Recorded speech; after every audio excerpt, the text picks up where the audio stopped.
Hello, everyone. Welcome back to Plotlines. I'm your host, Connor, and today I'm going to be talking about the James Bond books and how they're being edited. Woohoo! Editing. So much editing right now. It's pretty ridiculous in my opinion. But I think I think there's a lot to sort of I think there's more to the story than the Roald Dahl situation, at least. So, we were talking about the Roald Dahl situation yesterday, and it's being edited for like the words like fat because we can't say fat anymore. And, so stuff like that. In my opinion, that's quite dumb. This situation is a little more nuanced, maybe. At least you guys can let me know what you think. So, first of all, they're going to be reissuing the James Bond books. And they're going to be putting a disclaimer on the books saying it could be considered offensive by modern readers. First of all, modern readers are wimpy at best. Hey Mac, so modern readers are pretty lame in my opinion. So that's not really impressive to say the least. Um, Thank you, Mac, for smashing the like button. Uh, Hopefully everyone else smashes the like button. Please also subscribe and join the Discord. The link to that is in the description. But anyway, the rights to Roald Dahl's books were bought up, were sold away from the institution that had sort of set things up. That he had put it in in an estate or a trust or something like that with his family. Now it needed to be done away with because they didn't have the ability to take care of the work. But with Ian Fleming, it's still within the power of the Ian Fleming Publications Ltd. So, but his widow's dead, and his son committed suicide a long time ago. So I'm not really sure if there's anybody that really holds dear to these books on a personal level. So that definitely can be a bit of a problem. I think when you get people that just want to make money off of these books and that sort of thing, it can be dangerous. Also, with James Bond, there are a lot of books not written by Ian Fleming that were, I believe, commissioned by this organization over the course of, decades, which is kind of interesting, I would say. So we've got that. We've got that going for us. We've got that. I don't know how many of you really like James Bond.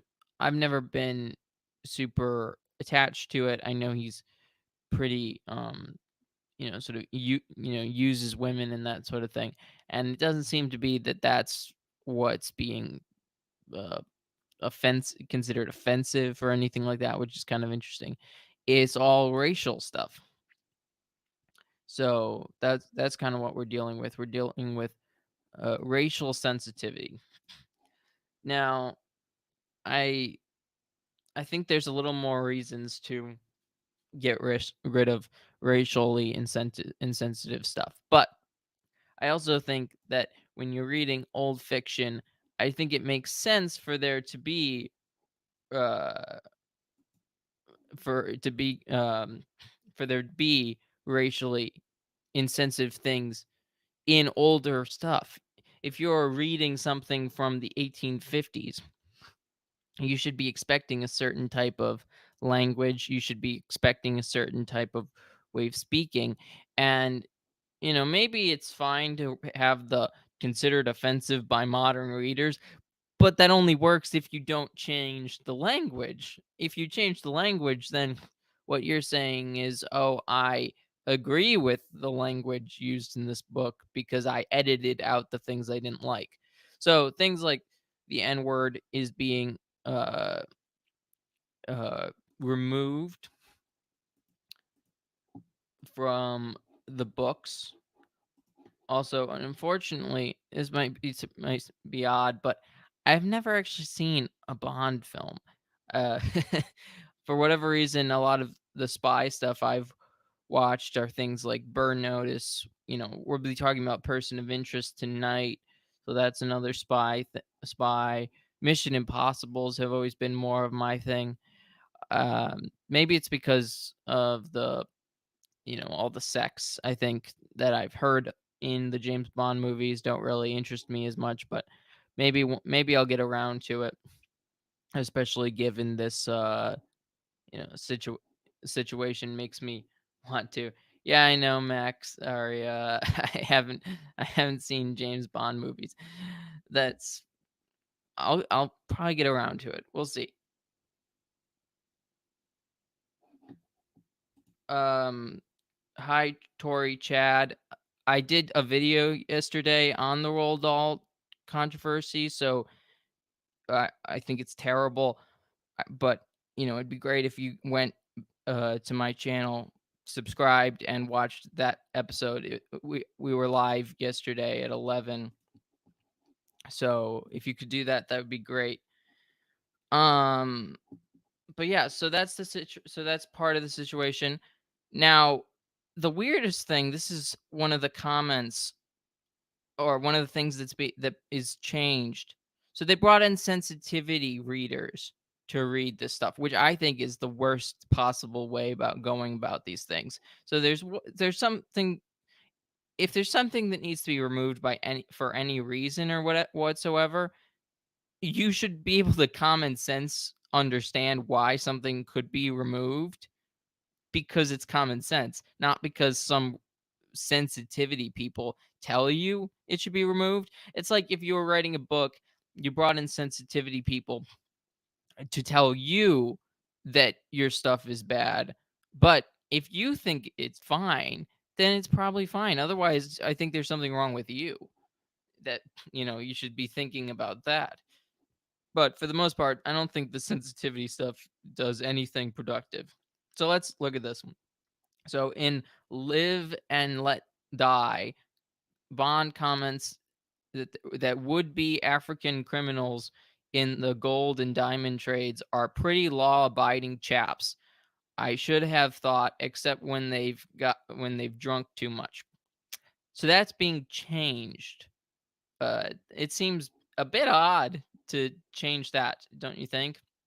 Has anybody If anybody thinks that there's something wrong with that description about criminals, basically, it's not saying, I don't know, that black people get drunk all the time, is it? That's not what I'm getting from that, unless there's more context that needs to be stated. Otherwise, they should give us the context for that. So for that,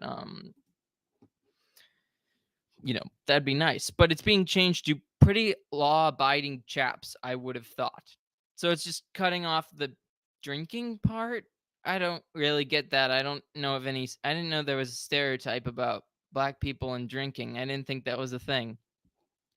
But news to me, I guess. It's kind of a bit strange to me that, at least on the face of it, if there's something drastically different about, or that something shocking that I should know about, that that's a stereotype somewhere, let me know in the comments. Now, the Ian Fleming publications said that they reviewed the text of the original Bond books and decided our best course of action was to follow Ian's lead. So apparently, Ian Fleming had suggested changes to a certain American version of the book of one of his books to make it less racially insensitive. So that's kind of that's what they're sort of hiding behind, at least, or there might be more to that. If that's accurate, I guess maybe Ian Fleming was in the mood to change things. If they made James Bond and okay, it would solve so many of the problems. Yes, Yes, that's so true. If they if James Bond wasn't, uh, was had the view of a traditional Catholic, that might help. But the point more so is that when you're looking at people's when you're looking at a character, when you're looking at people's writings from a different time, of course they're going to be different from that from a modern perspective. I don't think we need to be changing things. They're encouraging people to read the books for themselves to see what they've changed. I say everyone should buy the original copies of the books and protect those because you don't know what they're going to take out. To be honest, these are just examples. They're not going to tell you everything they're going to do, and that's just frustrating. So, guys, tell me what you think in the comments. I'll take some questions as well. Uh, if you guys have any, what are your reactions to these changes? Do you think changes should be made to novels long after authors have been deceased? I certainly don't think that needs to be that needs to happen. I think authors wrote what they wrote, and I think unless we're translating into a different language, I don't think they need to be altered. But that's my 2 cents. Tonight, also, we're going to be doing a person of interest review with Darren. So please come back tonight and watch. Or if you can't make tonight, watch in the morning. We're gonna have a lot of fun with that. So please uh, like, share, and subscribe. That's if there's anything that comes out of this, I'll let you know. Also, think about it this way: the Roald Dahl stuff, they're going to be coming out with classic versions, which I think they don't need to say classic. But the point is that people's backlash to the situation definitely had changes made to the situation. So we can make a difference if you just put your let your voice if you're let your voice be heard, if you make a big fuss on social media, maybe write a letter, write an email, that sort of thing, expressing your disdain for these types of changes. Hopefully they will either stop altering or issue classic versions, and then the classic versions will only get sold. I do understand where they're coming from, with certain language, but I don't think that's really a reason to change it. And maybe Ian Fleming wanted to change things, but he didn't. So I don't think we need to change it. Okay. So, hi, Tori Chad. Thank you for subscribing. Subscribe. That's funny. Okay. Thank you all for watching. I'll keep you updated. If there's any other literary news that you want me to cover, just let me know. I'm not sure if there's any new, if there's more of this going on. This vandalism probably would be a good way of saying it, but just let me know. I'll do more. We'll have more book recommendations in the future, as well as, reviews of TV, movies, that sort of thing. So stay focused on Plotlines. I'll be interviewing Gavin Ashenden this week, so look out for that and have